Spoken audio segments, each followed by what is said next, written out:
Red alert, red alert, red alert. Susan Wojcicki announced this week she is stepping down as the CEO of YouTube. And I am going to be quiet, and I want you to listen very, very carefully. Open up your listening ears, put on your thinking caps, and listen. Did you hear that?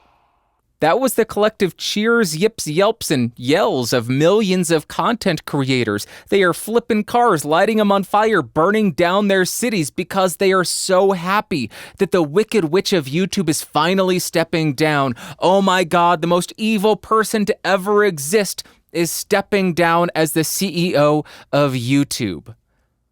That is sarcasm on my behalf. Why? Because I think Susan Wojcicki might be the most hated individual by the content creator community. Among content creators, I don't think there's a single person that is more hated than Susan Wojcicki. I understand why that's the case, but at the same time, I think it's unwarranted, unjustified, and a bit unfair. That seems contradictory, so let me go ahead and explain. She is the CEO of YouTube. What is YouTube? It is the platform where millions of content creators have built their careers. So when something goes wrong on the platform, on YouTube, who is going to receive the blame? Who is going to receive the fault? The CEO, the figurehead of that platform. So when your revenue decreases, who's at fault? Susan Wojcicki. When your views decrease, who's at fault? The Wicked Witch of YouTube.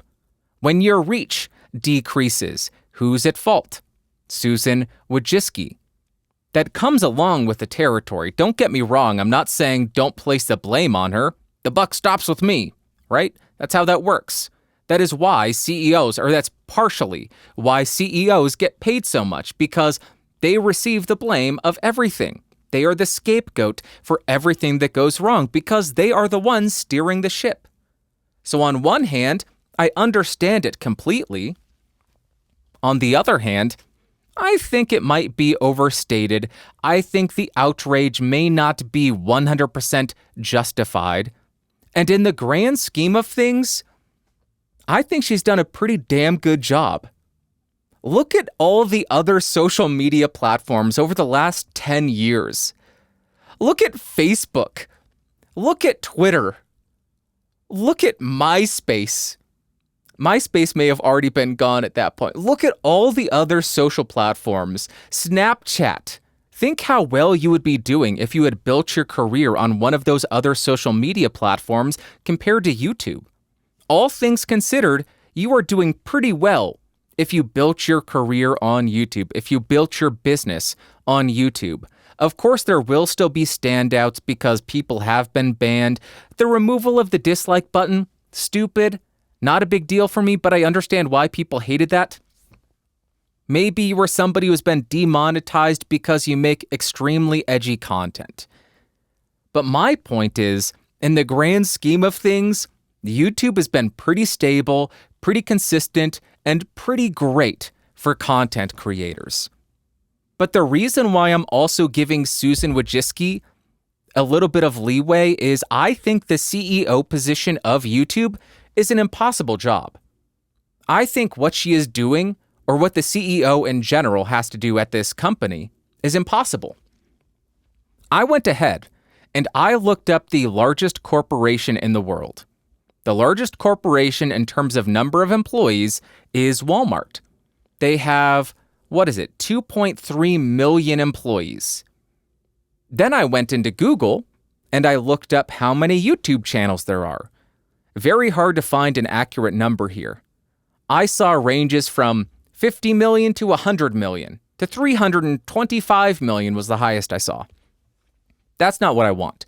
So I went ahead and looked up how many channels upload.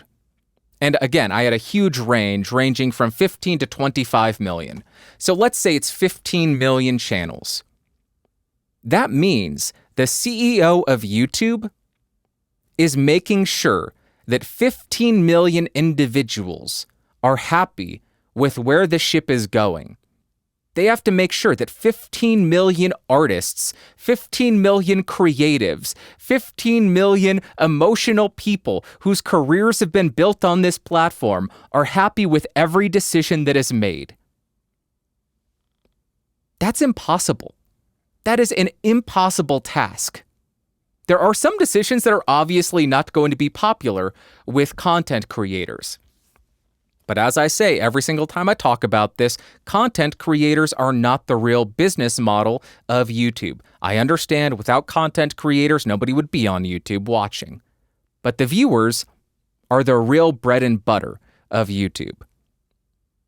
But YouTube, the CEO, has to make sure that 15 million artists are happy.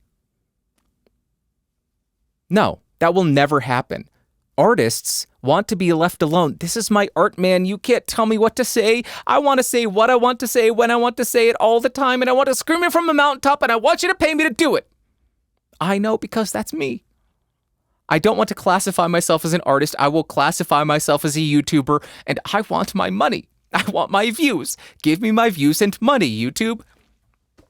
So that alone, impossible. But on top of that, there are other things that need to be done by the CEO. The CEO also needs to make sure that advertisers are willing to spend their money on the platform. They need a revenue source. So Susan had to go around and pitch the idea that putting your advertising dollars on YouTube was beneficial for you. No, putting your money in YouTube is not going to have a negative impact on your brand image. Putting your money on YouTube is going to increase sales. It is going to increase your bottom line. Your cost per acquisition is going to be great, better than any before, because we have all the tracking statistics. We know exactly who you can target. That's impossible as well, especially given all the outrage, all the drama over the last 5 years. Making artists happy, making sure advertisers are happy. But as I already alluded to, that is not all that the CEO has to do. He will also have to focus on the technology side of things. Of course, you probably have a CTO who is going to also be very responsible on that, but the CEO is guiding all of it. They need to make sure the website is stable. They need to make sure that it is usable. They need to make sure that the viewer has a fantastic experience. They need to make sure that they continue to develop new features to keep people interested and engaged, and to increase watch time and to increase ad revenue, all through the technological side of things. And then they need to make sure that viewers stay on the platform, enjoy their experience, watch videos, and want to come back. Those are 4 things that I'm sure there are a million more things that they have to do. But from my point of view, from my perspective, that seems impossible. So yes, there have been failures. Yes, there have been missteps. Yes, there have been just flat out bad decisions. But in the grand scheme of things, I'd say Susan did a pretty damn good job, and the platform has been pretty damn great for a vast majority of us. There will be some standouts who obviously disagree, people who have been demonetized, people who have been banned. I was banned too. I still think YouTube has been pretty darn great over the last 9 years. The entire time Podcastage has been around, and the entire time that I have been doing this podcast on YouTube, it's been Susan. She's been the CEO. I know nothing else, because I didn't pay attention to what was going on at YouTube's corporate office in 2005. Not 2004. They weren't around in 2004. So I couldn't have. But there was no money in YouTube in 2005, 2006, 2007. So I couldn't care less about what was happening. But nowadays, I care a heck of a lot more about it. And I'd say, all things considered, they did a good job. But let me go ahead and be quiet one more time. I'm going to let you listen, and I want you to listen extra careful. Oh no! I know you heard that one. That was the sound of millions of content creators' sphincters collectively slamming shut. because they are so damn terrified of what comes next. You may hate Susan. You may think that she ruined the platform. Better the devil you know. Better the devil you know. What's next? What's this next CEO going to be like? What are they going to do? We know what Susan did. We know how she performed. Some of us like it, some of us dislike it, some of us are middle of the road. It was fine. The next person, I don't know. And that's a terrifying prospect for millions of content creators who have built their careers on the platform. I will throw a couple of links in the description in the episode notes. I will just grab a screenshot and read you Susan's tweet. I'm not going to read you the entire blog post, but I will link it if you want to read it. She says, "Today, after 25 years at Google, I am stepping back to start a new chapter. I am inspired every day by creators around the world who bring people together on YouTube. It's been an honor to have a front row seat to this incredible community." That is all I will read from Susan, but as a small YouTube content creator, I don't want to hate on Susan. Yes, she has had her missteps. I want to thank her for doing such a good job for the last 9 years. The fact that YouTube has been this stable is a miracle when you look at the rest of the ecosystems out there, the rest of the platforms out there. If I had made the decision to build my entire career, my entire business off of Snapchat, off of Instagram, I'd be much worse off. So Susan, thank you so much for all that you have done over the last 9 years. I think you have done a fantastic job.